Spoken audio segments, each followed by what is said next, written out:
Welcome back, tennis fans. This is a big preview video for the Madrid Open final, and we have the Brit Jack Draper at a career high, playing his best tennis in another Masters final, and he's going to be up against Casper Ruud, the clay court maestro, taken over from Rafael Nadal right now. This is my preview.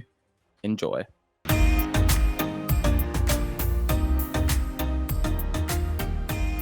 Right, let's get straight into it. Firstly, it's great to be back. The tennis has not disappointed. One thing I would say is I'm not sure if many people would have predicted these two seeds making the final. But saying that, I know me and Ben were very big on Draper in the draw preview.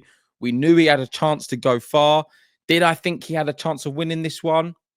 Yes. Did I think it was going to happen? No. But now he's going into this final as the favourite against Casper Ruud. I believe, let's get the odds up, we have him at 1.44 to 2.75 of Ruud. But these two have been red hot all week. They've beaten some good players along the way, and neither of them have dropped a set yet in Madrid. So we'll look at Draper's draw first. He beat Griekspoor, Berrettini, Tommy Paul, Arnaldi, and Musetti. So taking out 3 Italians. Of course, Jannik Sinner is going to be back very soon. And I really want to see a Draper-Sinner matchup. I think that has all the makings of a real classic and a different test for Draper. Because right now, this kid is insane. I am blown away with his performances. Let's get a photo up of him. He's won his last 6 meetings against top 20 players. And I think that is the real difference. He's now beating the very best players. Physically, he looks strong. And he's gone on a bit of an arc like a Jannik Sinner, where physically struggled with heat and conditions and the length of these big tournaments, Grand Slams, Masters. And then all of a sudden becomes a bit stronger, grows into his body, mentally more mature as well. And from that period, you look at him and he seems indestructible. And I truly believe that going into this final, I think Casper Ruud is the rightful underdog. Despite how good Casper Ruud has been for a longer period on the clay courts, and he's back to the top 10 now, I feel Jack Draper is rightfully so the big favourite in this final. Going back to, let's have a look at the route through. We'll have a look at Casper Ruud's one. So he beat Rinderknecht, Korda, Fritz, which is very impressive, Medvedev, which was also impressive, and Cerundolo, probably the most impressive of the lot, because Francisco Cerundolo is back. And it wasn't too long ago, I think last year, when he was on this losing streak, lost the whole month. Holger Rune sent him a nice message saying, "Don't worry, you will be back. You're too good not to be." And since then, he's done some good things. But I would say this last couple of months, I think we're seeing the best version of him. And he is, I would say, a contender for Roland Garros. I think it's rude to disregard him. Casper Ruud's just beaten him, so of course he's in the running as well. But we already knew that Casper Ruud, he's got to, I think, multiple Roland Garros finals, if I'm not mistaken.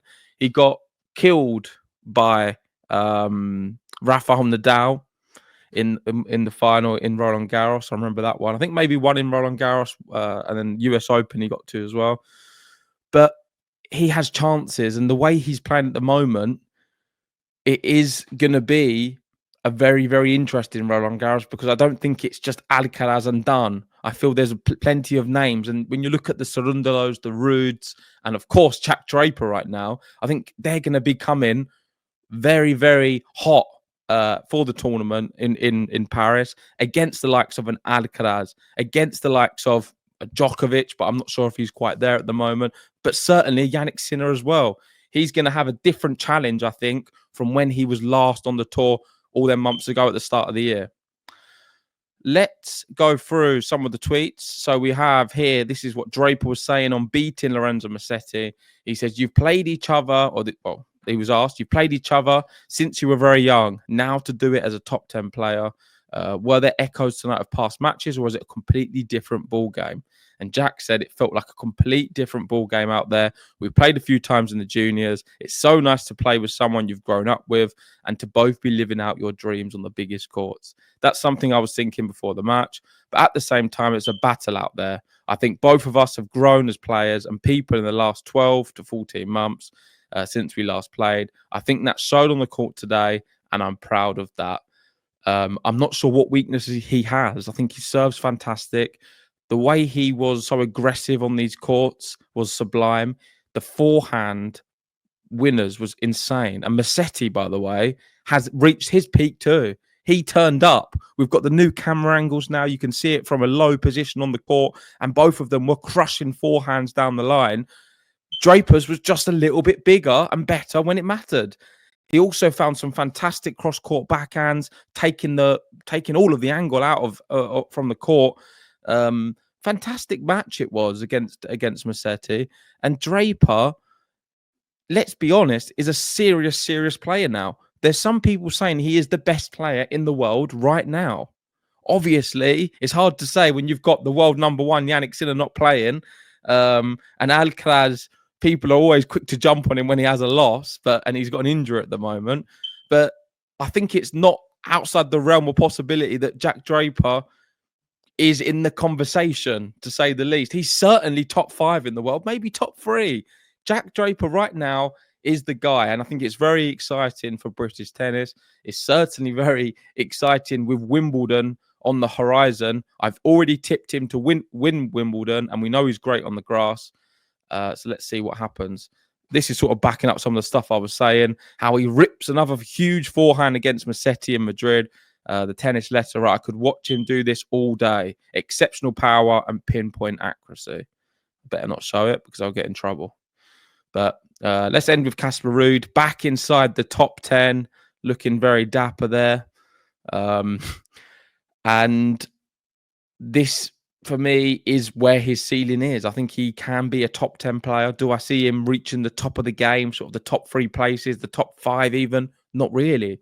And we're going to find this out, I believe, tomorrow, because I predict that we are going to see Jack Draper defeat Casper Ruud in straight sets. It's going to be more of the same from him. Dominant ball striking, aggressive from the get-go, not allowing Casper Ruud to get any consistency, not allowing him to be comfortable on the court, and taking all the time away from him. If that happens, I'm predicting Jack Draper to win in straight sets. And I think one of the sets is going to be a 6-2. We're going to have maybe a 7-5, 6-2. And Jack Draper is going to win another Masters title. There we go. That is my preview and thoughts of some of the matches, what's happened in Madrid so far. Let me know your thoughts in the comment section below. If you haven't already, hit the like button, subscribe if you're new, and I'll see you soon.